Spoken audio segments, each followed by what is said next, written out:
You've been home for a couple of years now, buddy, but you're still fighting the war. All right. Hello, everyone, and welcome to another episode of Shoulder to Shoulder, Untold Stories from a Forgotten War. I am one of the co-founders of Grumpy Combat Veteran Media, Will Selber. That's not their whole name. Yeah. I'm sorry, what? It's Grumpy Combat Veteran and Friends. There you go. See, this is why we have Kate around. I can't even get 2 sentences in before she's correcting me. Ladies and gentlemen, welcome to my life. It's just a fact. Just welcome to my life. I almost made the whole thing, but she said no. So this is welcome, everyone.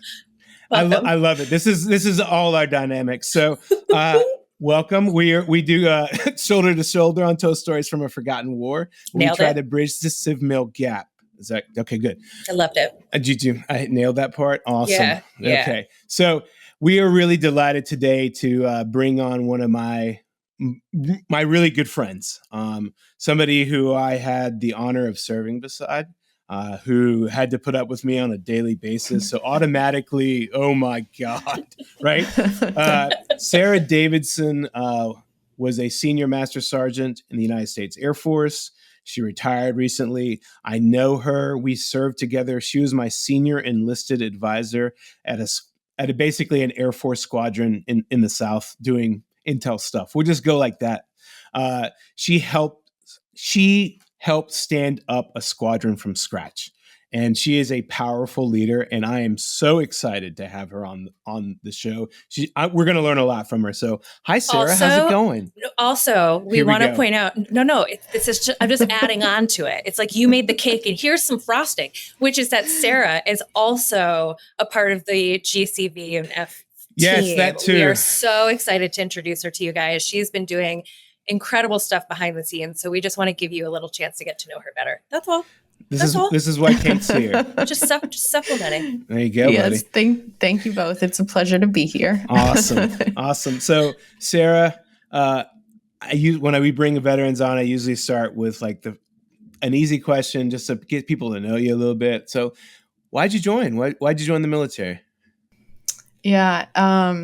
Originally, for the longest time, I used to answer that question like, I guess a little flippant. I didn't want to go to school. I didn't want to work. So, the military was kind of like a good in between safe place. Yeah. It's a perfect ad for it. Mm-hmm. Yeah, exactly. Mm-hmm. Don't you want to join?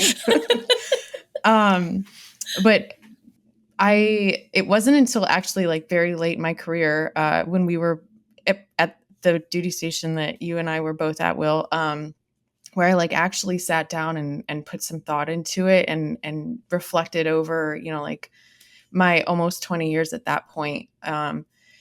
And really it boils down to the place I grew up. It was not meant for me. I was not made for that place. I didn't know it until much later in my life. But I guess I wasn't able to articulate it until much later in my life. But growing up around me, there were just things and people that it just wasn't an environment, I guess, that was conducive to success. Felt right. It didn't feel right. Exactly. Yeah, it didn't stick. So it was your ticket out. Yeah. Yeah, I did not come from a military family. I knew nothing about the military or the Air Force when I joined. Here I am. I love it. Do you guys want to know what's so wild? I just found out, I guess I had known that my grandfather served at Pearl Harbor. Wow. But it was something that my family never discussed, that he was like there at that time. And so when I hear people talk about a military family, and I'm like, yeah, I guess I didn't really either, but I totally did.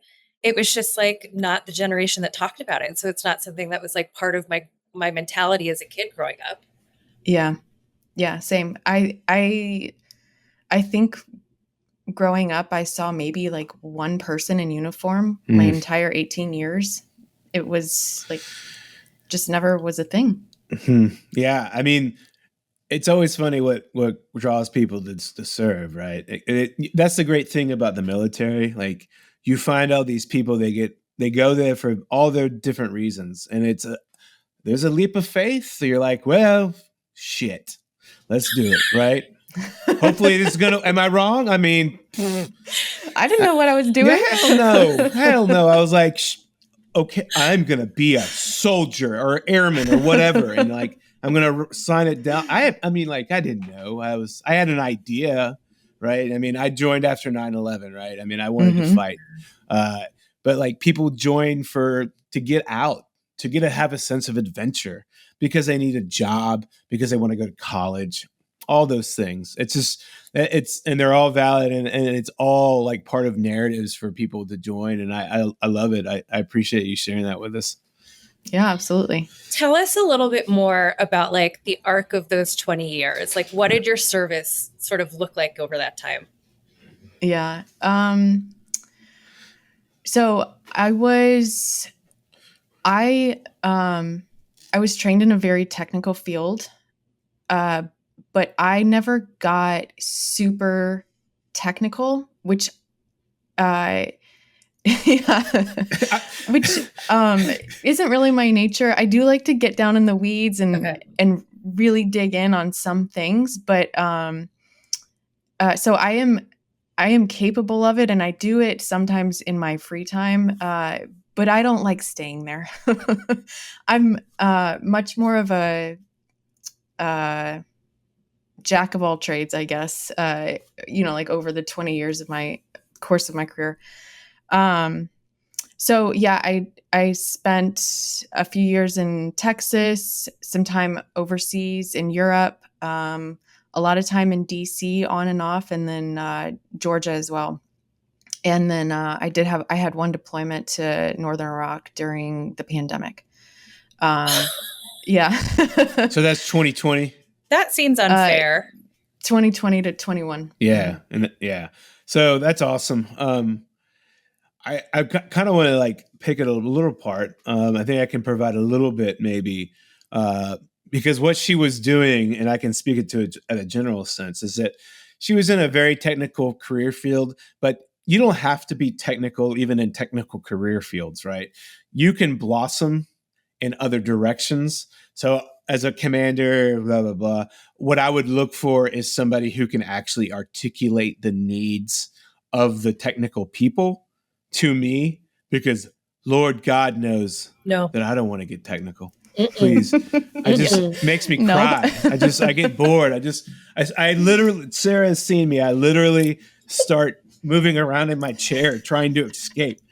Honey, that's every podcast episode we do. I know. I just sit there. I'm like, what a week.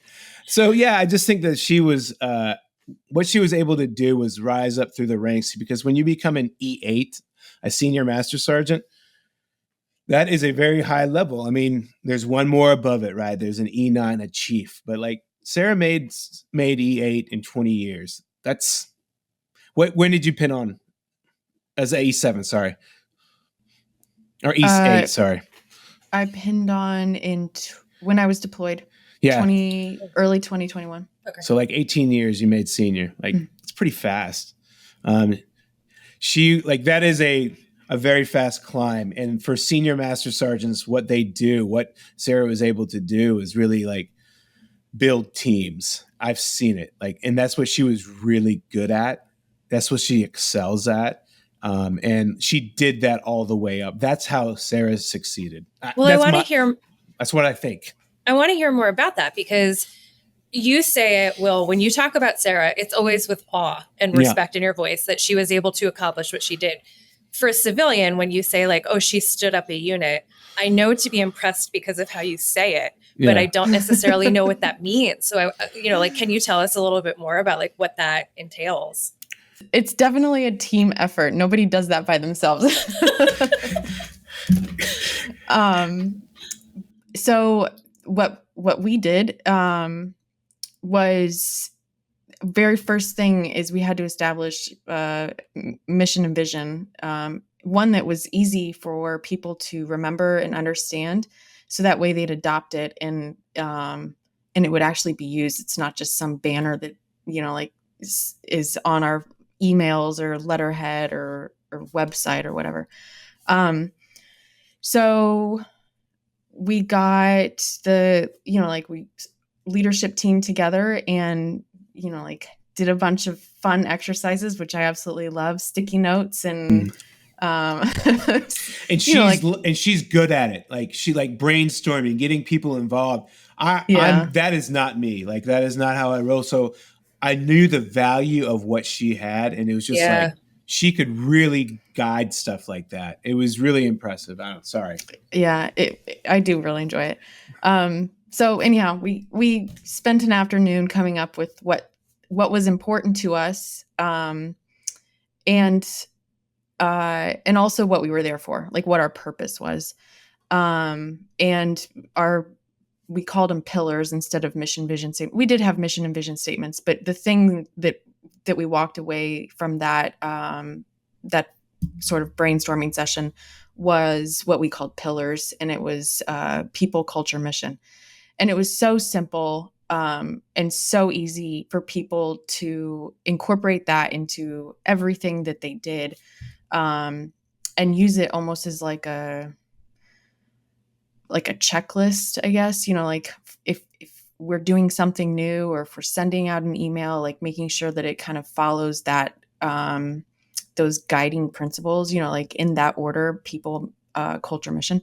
So yeah, that's sort of like in a nutshell how we did it. Can I provide a little context to that? Please. I would love to, if that's okay, because she's not really kind of saying what she did. So let me go ahead. Let me give you a little more. That's okay. Yeah, brag about it. Brag about her. I am going to. So Sara, by the time Sara got to working with me, God bless her, the squadron had been up for 3 years. The first 2 years of it were basically in the pandemic. So the predecessor did a great job in a horrible environment where you can't build anything. Mm-hmm. And so we were just brand new, trying to figure out in a place where there's a lot of older squadrons who have better relations, just more established. So we really had to build our identity of who we were. And that's what she did. She created that vision for what we became, which was a family. And this can be things like she did a building dedication for one of our fallen airmen who had died before we got there, that me and Sara had gotten there, right? So we had a whole building dedication. We brought their family in to go and watch us do this and name it for their son. And they were the first ones that took his name tape and they put it on a wall, right? They put it on a wall because he was going to be a part of that history.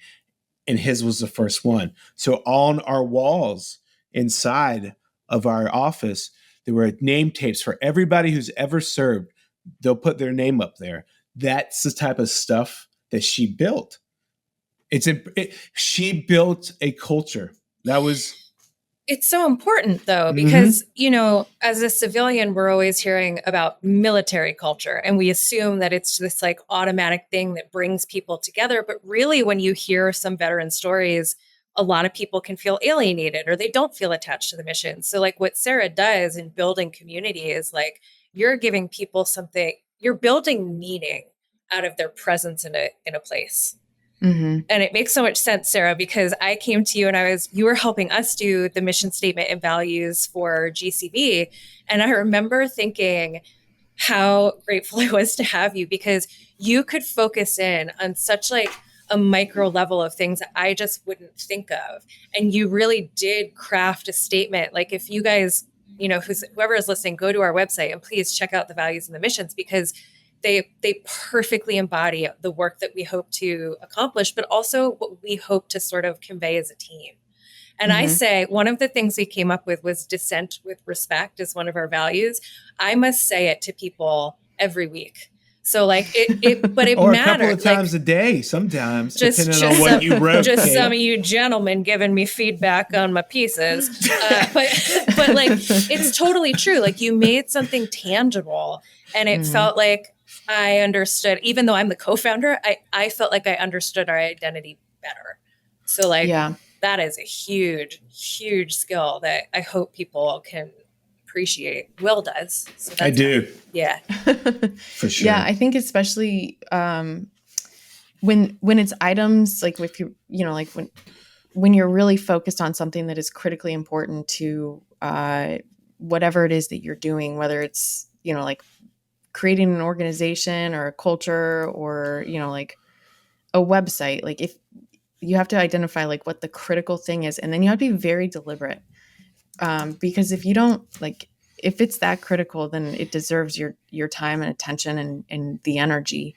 And then, you know, like once you get that, it sort of guides other things, I think, that are maybe more on the periphery. Yeah. What's one of your favorite things that you did when you were standing up this unit and you were like, this really brought people together? Like, what's one of your favorite things? So the wall that Will mentioned, it was not my idea, but as soon as someone came up with it, we ran with it, because I thought that was one of those like critical things. Like this is, it gives people an opportunity to literally leave a legacy.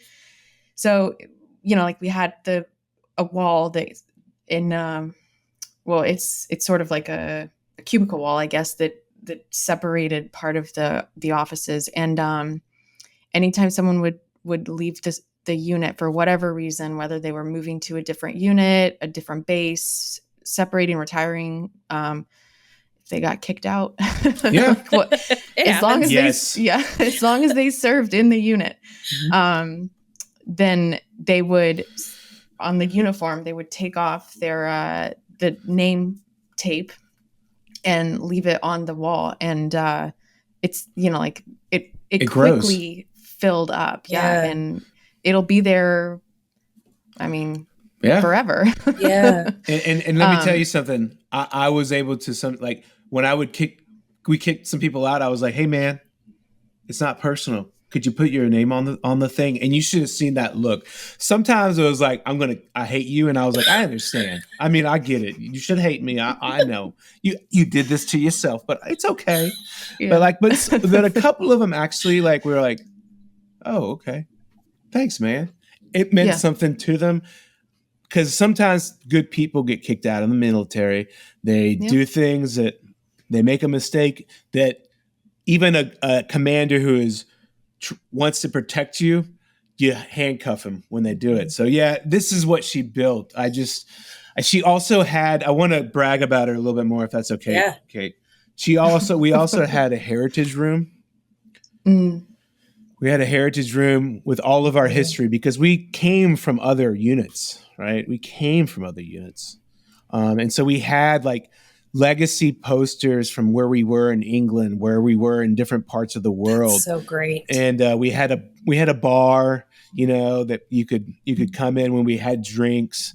We had a mural that some of our airmen drew themselves, that had, like, you know, these are Air Force Intel airmen.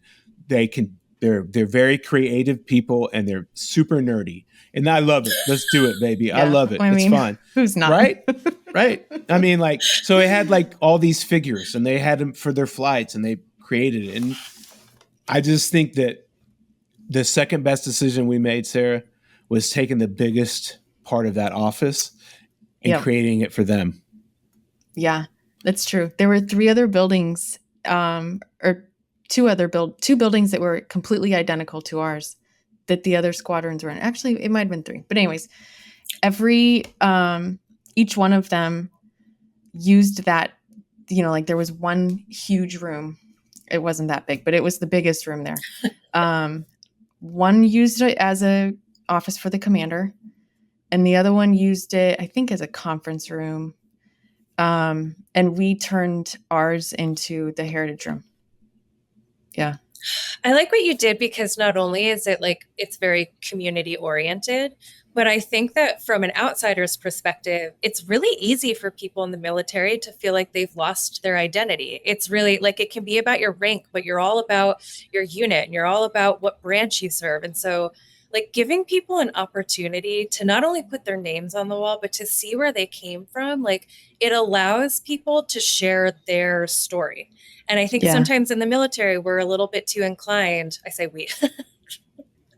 the military can be a little bit too inclined to try to group everything together and make it really succinct. But like, I think sometimes that doesn't benefit the people who are there. Like, you want to feel seen for what your experience is. And so I just like, what a brilliant way of making people feel seen and valued. Yeah. I think things like that we did, it got people to really buy in. Like they did. They bought in because they had her as their senior enlisted. I want to kind of unpack a little bit more, Sarah. I'm so sorry. I'm just going to brag about you because this is what we do here. We kind of unpack, like, she was a senior enlisted. I love that. Sounds important. Yeah. So let me tell you what she does, like nuts and bolts. She's my advisor on all things affecting the majority of them airmen, their careers, what's next for them, grooming them, leadership. So let's just say 300 airmen in our squadron. It doesn't matter the exact total. The overwhelming majority, right, like 95% are airmen, like enlisted airmen. We had a handful of officers. There was like 5 of us. I mean, there's none of us, right? So she was in charge of like all the way up from an airman that just walked in and is just like, I've never been outside the home and I'm happy to be here. And you're like, God bless you. Look at you. We will standing take that over from there you. With that uniform on. All the way to like a bumbling captain. And look, God, I used to be a bumbling captain. They're fine people. But like, technically they outrank Sarah. They outranked Sara, Senior Davidson. But there is rank and then power. Mm-hmm. And, that is for a senior enlisted, that can sometimes be a difficult kind of situation, but she handled it like a pro, right? I just want to say that like Sara had the ability to bring people in, but also understand that the military is about good order and discipline as well. Well, Sara, what's that experience like then? Because Will is obviously, he's like, yeah, you nailed it. What was it like for you though, having to go around and not only like manage, the babies who come in, but also like people who are more senior to you? Mm-hmm. So you have to approach it differently. Look at Will's smile. So when you have someone that you outrank in the military, you always, no matter what, whether it's like just people in general, regardless of the industry, you get best results when you treat people like people. So like that, I think, is like rule number 1. It doesn't matter what they're wearing, they're people. And if you want to lead them, or if you want them to do what you need them to do, you have to treat them with respect and like they matter. So that helps a lot. But in the military, like the structure is there so that when you don't have time, or if it's a situation where you can't explain it, or for whatever reason, you just need to give the order and they do it. Mm-hmm. That's what rank is for. And it makes it very easy sometimes to tell someone what to do and they do it. Not always, sometimes you can do that, right? You can go to that and be like, just do it. And they'll do it. But if if that's your automatic, like, just do it, then at certain points in time, they're like, well, I guess I won't. And then like, let's play the game of resistance. You keep on. And if I look like Sara was very good at assessing a team's performance, different flights performance, and being like, that's the problem right there. And I was like, ooh, I think you're right. And that requires different things that I should do, right? She's like, Sara, let's just say, and this is just a make-believe situation. This never happened at all. Let's say that we're dealing with a government civilian who has been around for a very long time and just thinks that he is basically Jesus and thinks that he should be able to tell a squadron commander what to do and with his own people, which can upset certain squadron commanders. Not me, but other people. she's able to be like, sir, I think you need to calm down a little bit before you go into that fight. Maybe this morning it isn't the time just to choose violence just right off the bat. That's what I needed, right? She's like, just, I don't know, let him live. Perfect. Right. I mean, that is what she's for me. That's what she's able to do. I'm like, what do you think? We worked at an institution, a partner with somebody that she had a lot of years of experience. So she could explain the dynamics. She had to explain not only the rank dynamics, our mission dynamics, but also dealing with other organizations and their people and what they wanted. So her job is a jack of all trades, right? It's impressive. But I find you, Will, to be more open than a lot of people to working with subordinates or working with women. Like, I have never once felt like you thought that I was even a step below you. And that is a gift. Like, I'm speaking from experience. Like, as a female attorney, that is not something that a lot of us get in our professional field. So, like, Sarah, was there ever a time, obviously not with Will, but with somebody else, where you were like, this is harder to navigate? And like, how did you do that?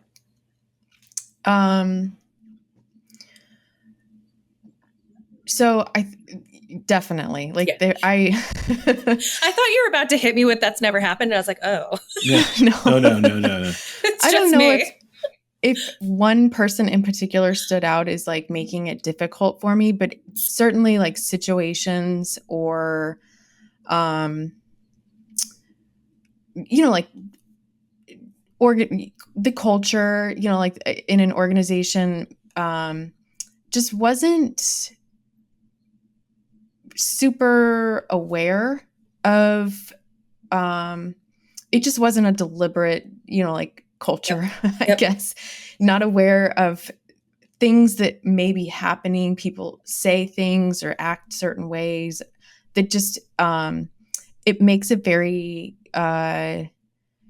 it's not welcoming to outside, ideas, I guess, or different ways of thinking.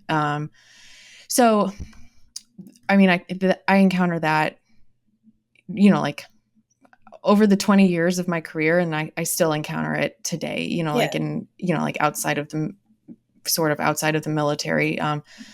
So I think that I have I have gotten caught up in it, and it does, it sometimes can be very discouraging and, like maybe like built, like I've built resentment or blamed certain people. But that doesn't help, because it doesn't change anything. Sometimes the only thing you can control in those situations is how you respond and how you perceive it. So, I just now, this certainly wasn't me, like over the whole 20 years. Yeah, of course. But I use it as an opportunity. Like I look at it as a challenge. Like, how is this going to make me grow as a person? And I find different ways to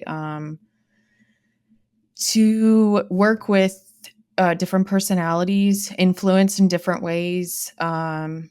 And then, like sometimes it's too much for me at that time, and I'm not dealing with it. Yeah, that's fair. So let me. I think that I want to be kind of very blunt here, which is very different for me, I'm sure.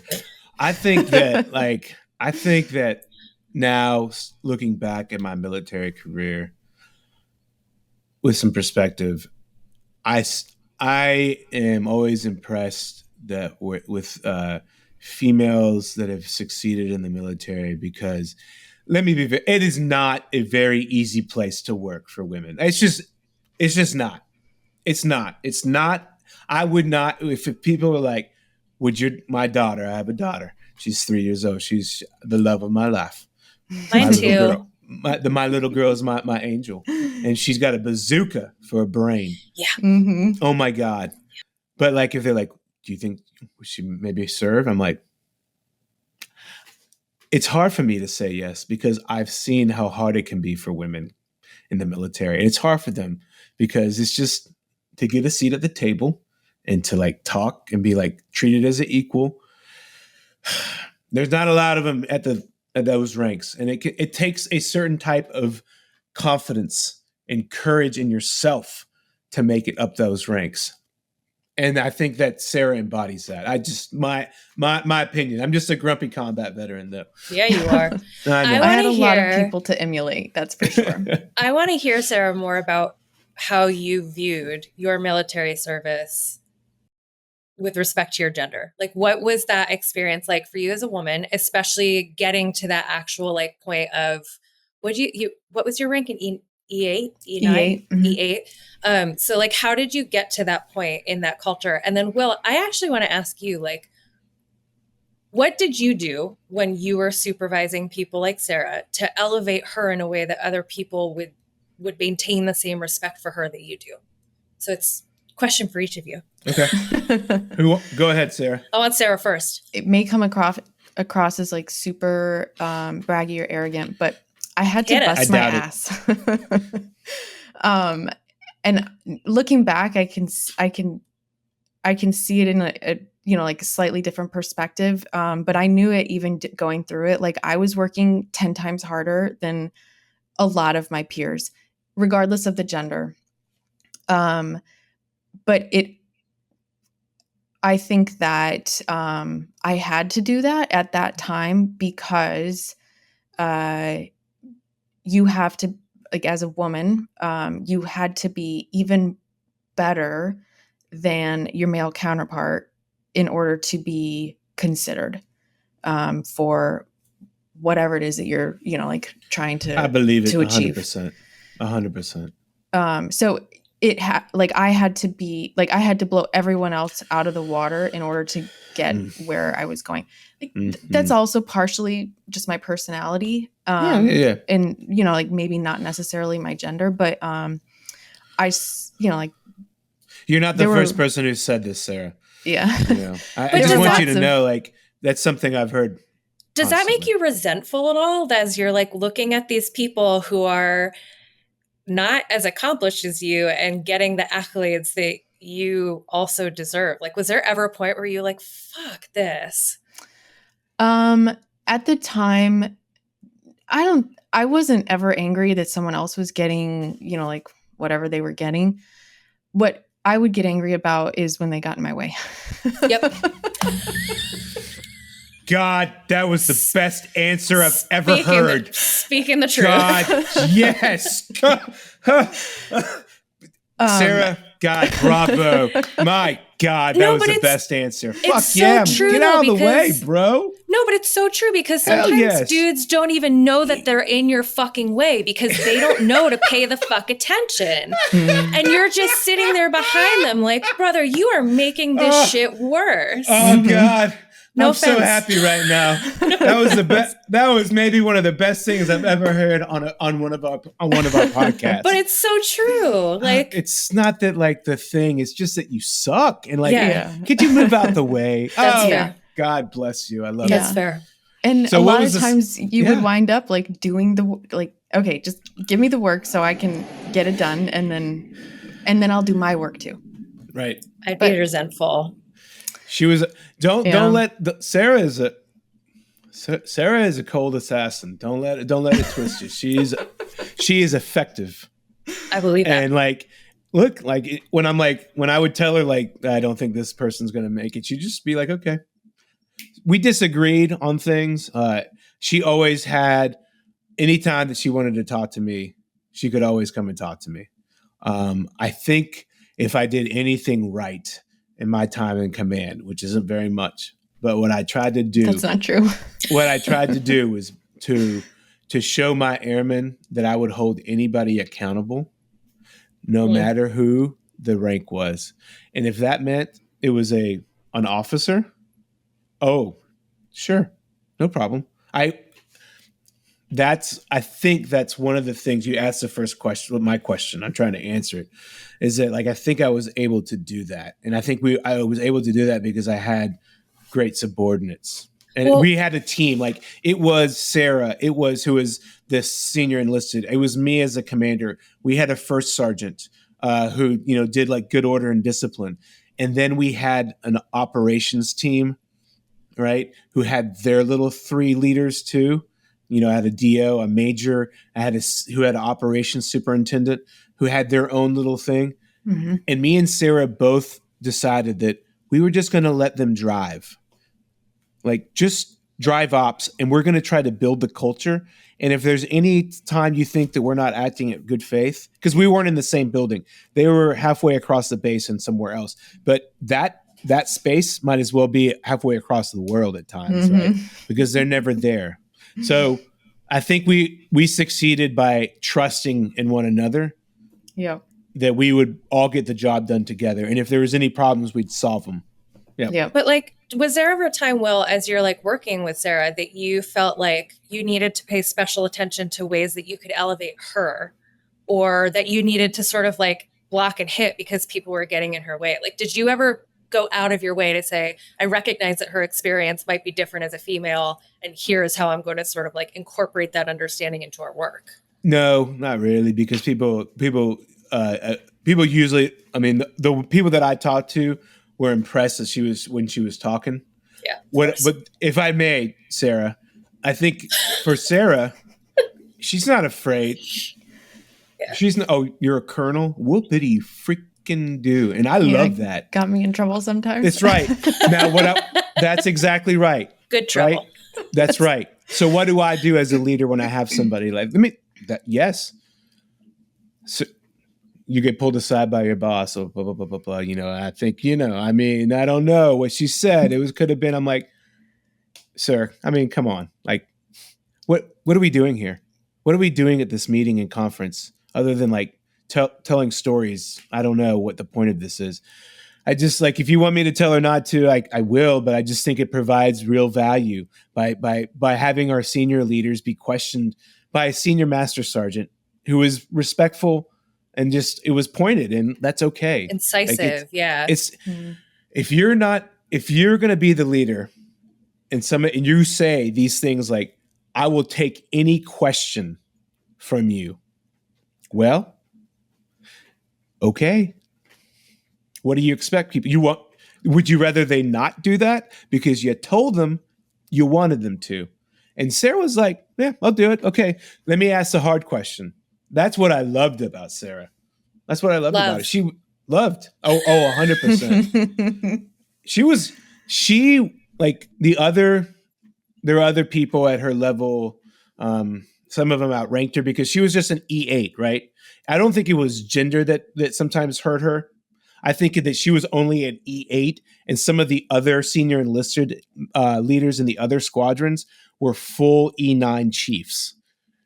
So technically in the same position as other people in our groups, right, that had the same level, they outranked her. She was not a chief yet. And in my opinion, Sara, you tell me if I'm wrong, there is no good old boy network like the Chiefs good old boy network. Yeah. She's like, that's it. Yep. Mm-hmm. I was just wondering though, so you're talking about like how it sort of affected your overall career trajectory, and the things that you were and weren't aware of. Was there ever a time where you felt like you were deprived of an opportunity because you were a woman? I don't think it. I think I was deprived of like deployment opportunities. That's why I asked. Yeah, because I was, even though I don't have children, but people just don't want to deploy women. No, the reason I asked is because when I was in law school, one of my research papers was called "I Am Woman, Watch Me War," and it was about how at the time women were excluded from combat opportunities, despite the fact that you guys were still technically serving in combat situations. You weren't given the credibility of being in a combat situation because women weren't supposed to be there. And a few years later, the combat exclusion changed. But I was curious if like there was still that trickle down of like, oh, women are harder to take into these like high conflict places. I remember the thing that absolutely I died when I read this when I was doing research is they were like, it's harder for women to pee in a combat zone. And I was like, are you fucking kidding me? Like we're sending out these women into these environments and you're trying to tell them that they don't deserve to be there because of how they fucking pee. Like I could not get over it. Yeah. But it was like they were so sure of themselves. Like, oh, it's harder. It's harder. It takes time. And so I just like, that's where it I was takes coming time for from on guys the to pee too. For God's sake, it drove me nuts that like that was what they had to go to exclude women. I'm going to be very honest, which is different from me. I know. It wasn't until 2012 that I really kind of started to think that, okay, women can be in combat roles if they pass the physical standards, whatever those are. Those should be the standards for all of us. And I'm for it. At first, I'll be honest, I was like, this is fucking crazy. I was from the old guard, 100%. I was like, what the fuck is going on here? Holy shit. It was different. And I was like, and I remember what they kind of went through that year. And it wasn't, they had to prove themselves. And I probably should have been a better ally for them. I didn't like their mission because I thought it was stupid. But they were totally capable of operating at that level if given the right mission. I was like, so they were a female engagement team, right? Yeah. Right. And I was like, I like female engagement teams. I think it's smart. Can you explain to people what they are? So it's like basically female engagement teams are like 3-member teams, and basically there were females that were supposed to engage at the tactical level with other females in Afghanistan, because usually men cannot talk to women in Afghanistan unless you're part of the family. Whatever you think of that, that's how it works. And so the females were supposed to be able to do that. Now, there was that part of the FET team, and then there was also the other part, which was I'm going in with raids, and I'm going to stand over here, and when we question people, we're going to do all the interrogations. Yes. Those are the two. I'm not a pro, but that's what it was, I think. No, yeah, that's what I saw. And the ones that we, if you don't mind, the ones that we saw, so the ones that I had in Gorak were very capable.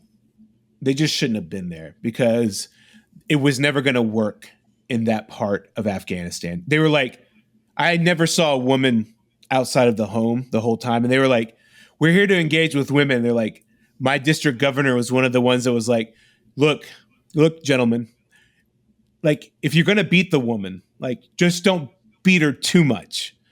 That was the level of progress we were at. And you can like get mad at me for that, but that was the truth. No, and but like, that's cultural competency. Right. That's not female competency. That's exactly it. Yeah. And I'll be honest with you. At first, I was like, this is driving me crazy. And then I realized in conversations with them, I was like, this is a great idea. And I think you guys would crush it.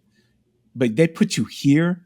That's not your fault you're not succeeding. That's some dumbass who doesn't understand this place. I'm so sorry. What can we do to make you successful some way? And you know what? They knew that their missions wasn't going to work. And so they pitched in everywhere else. And they were great. So there's my thoughts. Yeah. I'm curious about your foreign deployment and what that experience was like for you.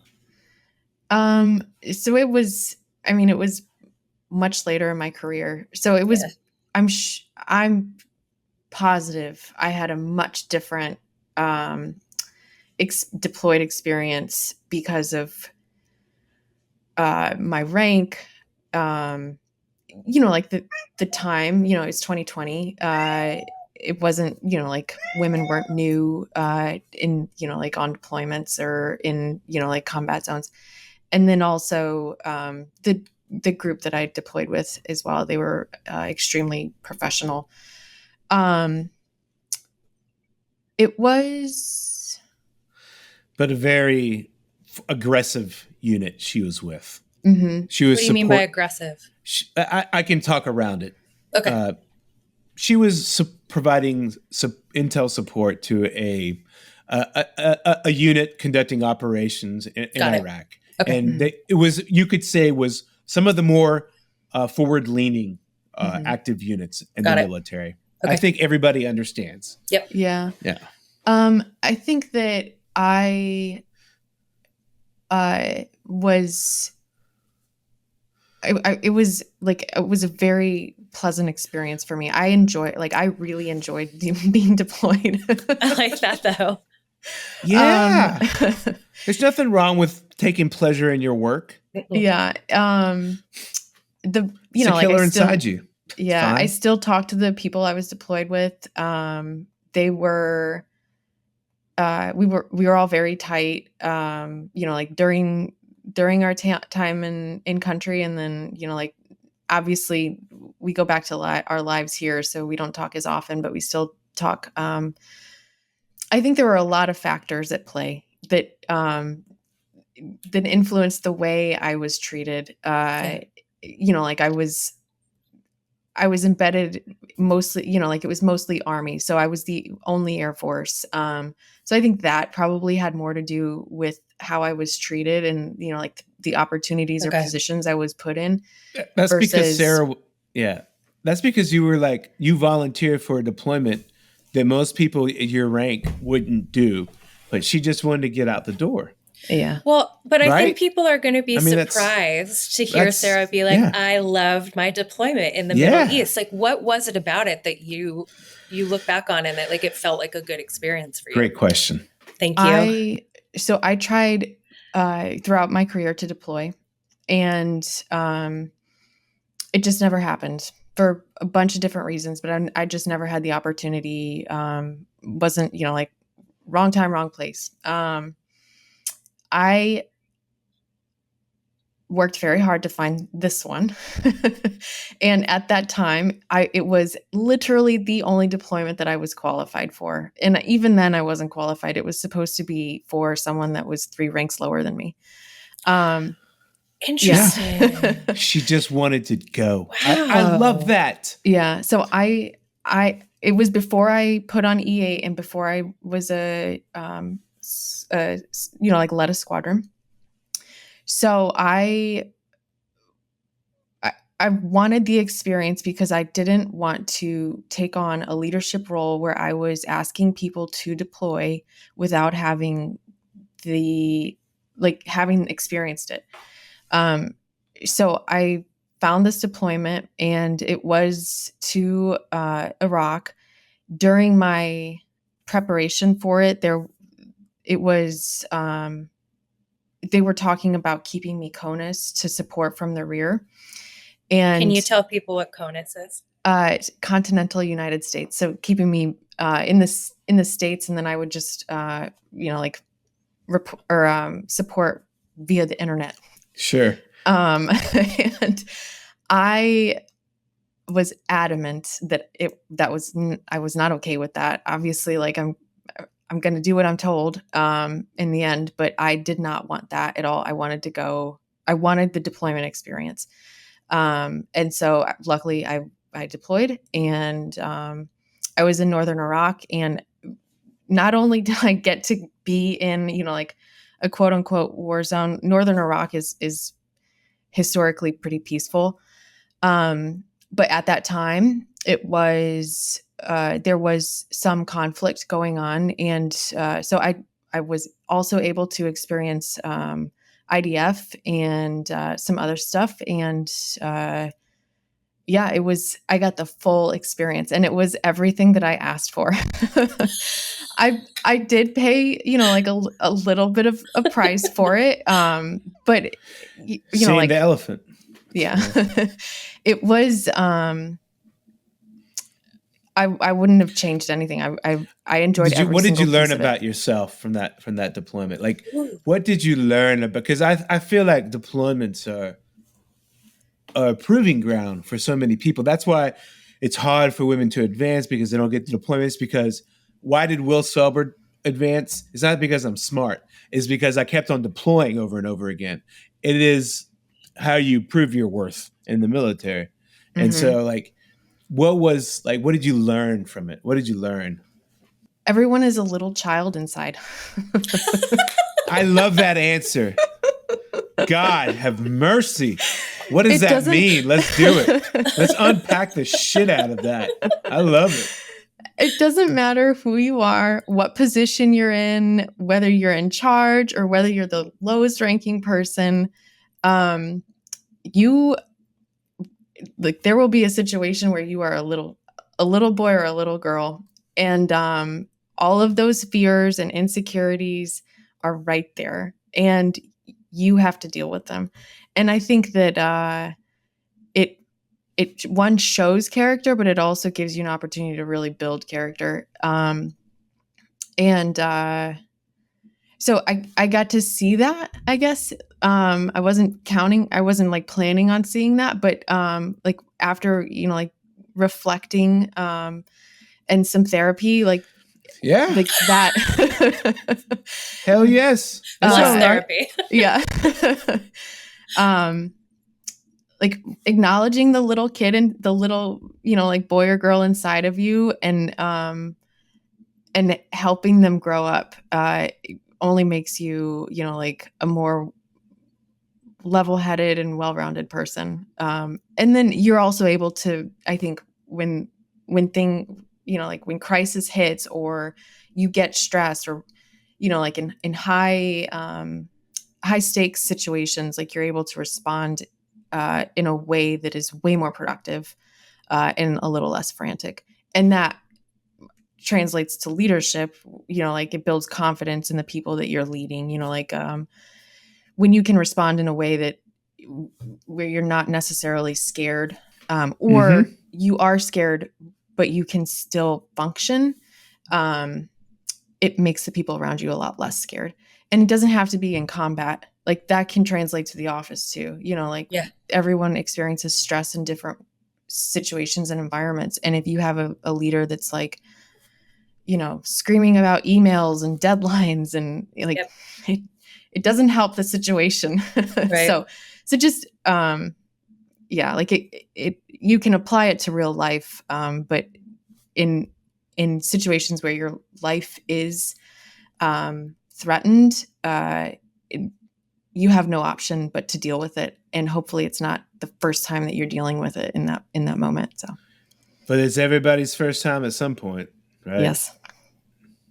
And you gotta, like people do this a lot with their deployments. I've always heard it's like, well, I only did this and I only did that. And I just want everybody to realize that, like, she was in northern Iraq in 2020 when the Iranians were lobbing ballistic missiles at American bases as part of their Iranian proxy regimes, attacks on American forward the way that the Iranians put pressure on the United States military is by using their proxy networks to attack American bases in Iraq. Mm-hmm. Sara may not have been on the front lines pulling the trigger, but most people aren't. But she was still in a combat zone that was receiving indirect fire. If people are like, well, I wasn't there. I'm like, but you had to deal with that regardless, right? And that is a hard thing. You have to come to terms with that you may die. And like, if you're able to do that, then you can operate effectively. And like, I think it's a skill set that some people can have. And I know that, Sara was very effective. I saw her performance reports, Well, then I'm curious, because that deployment, I feel like was really valuable to you, but it was also near the end of your military career. And so I'm wondering what it was that made you feel like, yeah, I'm ready to retire. It's so funny that you asked that, because I literally today I was talking about this with a coworker. And so I served 20 and a half years. So, and so it's close to 20 practically as you can get. And which is the bare minimum for a, like a traditional retirement. At least 20 years is. I loved my job when I retired. Like, it was the best job I've ever had, being the squadron SEL. Like, it was the perfect mixture of like the technical operations stuff and the people and having some ownership and like really influencing and like being able to like invest in people and growth. I loved it. But I didn't, so I decided to leave it because I didn't want to be the person that spends their entire, like their good years indoctrinated into the military. And then in 30 years, like when you hit the max amount of time that you can do in the military and you retire, it's like, who am I now? Like 20 years has a lot of influence, and I wouldn't have changed. I wouldn't change anything, but it was time for something else. Yeah, like a year out from retirement, I'm still trying to figure out who it is that Sara is. I can't imagine. She's a badass, I'll tell you that much, right off the bat. I can't imagine doing it after, like 30 years. And it only gets, like between harder. 20 and 30, it only gets more intense and you really have to be indoctrinated. and I just want to like, while we kind of transition to like maybe like the last question about maybe talking a little bit about your podcast, and then we'll wrap it up. But I want to just maybe poke a little bit. I just want to say that like she retired after 20 years, and it's a bare minimum. But being in the military is stressful. Working inside the intelligence community is stressful. There is no bureaucracy like Intel bureaucracy, because Intel bureaucracy, it don't stop. And so like having to do and deal with this shit, it wears on you down. I mean, just dealing with some of this stupid shit inside the IC, it makes you want to take your head and hit it up against that wall. IC is intelligence community. Yeah, intelligence community. Yeah. And it's like she wanted something different and like where she could really fly. And I think that's what's going to happen. I know it is. Do you feel behind though? Because now you're saying like, okay, I'm out and I'm just now trying to figure out who I am. Is there a part of you that's like, oh shit, like I feel behind from people? So now, no, but until maybe like a couple months ago, yes. Because I feel like I'm starting over. Nobody's hiring an SCL. Most people don't want, a middle manager generalist. Like I have no hard skills. These are the things that I've been struggling with. It's so interesting because I've like, we just listened to a whole hour about what a freaking powerhouse you are. Mm-hmm. It's perspective, I guess. Yeah. So I'm growing into it. That's the way to put it, though. I think people don't understand how badly retirement can throw somebody off course, even in the sense of like, how well do I know myself? And I have seen it as, I'm at the age now where a lot of my friends are retiring, and I see it with all of them. Every mm-hmm. single one of them has questions about who they are outside mm-hmm. of the military. Mm-hmm. I do. Yeah. But I tell you this, you're a badass. And that's why somehow I finagled you to come and help us out on GCV Friends. And she just does so much work behind the scenes. She gives great, amazing advice. And it's just somebody so reliable. And you don't alienate people. Yeah. I find that you are able to deliver whatever news you want to in a way that doesn't make people feel pushed away. And that is a hugely undervalued skill. Thanks. Yeah. But could you tell? So I know that we are. So Sara is working for GCV.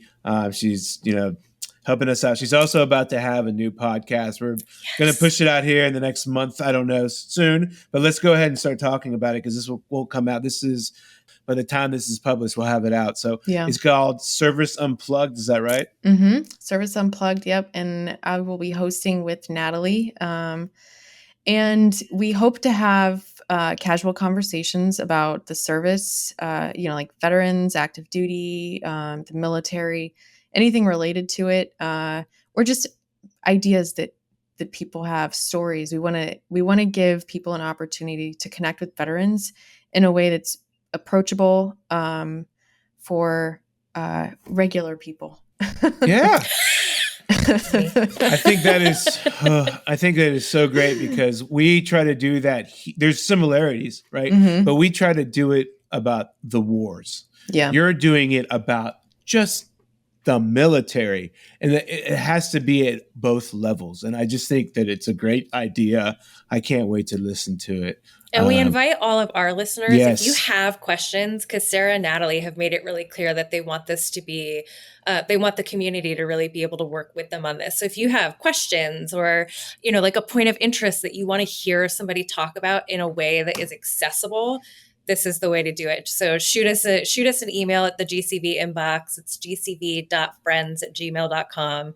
And I'm sure that Sara and Natalie would love to hit that topic. Yeah, we're gonna do a Ask a Vet series or feature. I love it. So smart. Yeah, it is so smart. Yeah. Sarah, is there anything else you'd like to say before I close this out? I just want to say it was a pleasure getting to know both of you. I appreciate all the compliments, and I'll send the check as soon as we're done. I love it. Well, just into the regular account. That's all. Okay. Don't. Last time you sent it was to the new one, and I thought I told you. Anyways, none of the money. I know. Anyways, so hey everybody, we really appreciate all the support that you're giving GCV Friends. We're close to 100 paid subscribers. We're a few away, and that couldn't have happened without you. We are continuing to grow. We have a lot of things coming up in the next month or two that's going to help us increase the quality of our products throughout the board. And we're really hoping that you're going to join us in that venture. Do me a favor, give us 5 stars. I mean, if you want to do 4, I guess you could. No, but don't be that Don't way. you want to support your vet? Like, seriously, thank us for our service and their support system. Exactly. I mean, why would you do that? So go ahead and give us 5 stars, and then send it to your friends or send it to your enemies. I don't care. Anybody you want to forward that to, you go right on ahead, and I'll give you a fist bump. So we really appreciate all your support. We are trying our hardest to elevate voices who have been affected by war so that everybody can learn what it means to go to war, so that we can talk clearer about what our country does at war. So thank you so much for all of your support.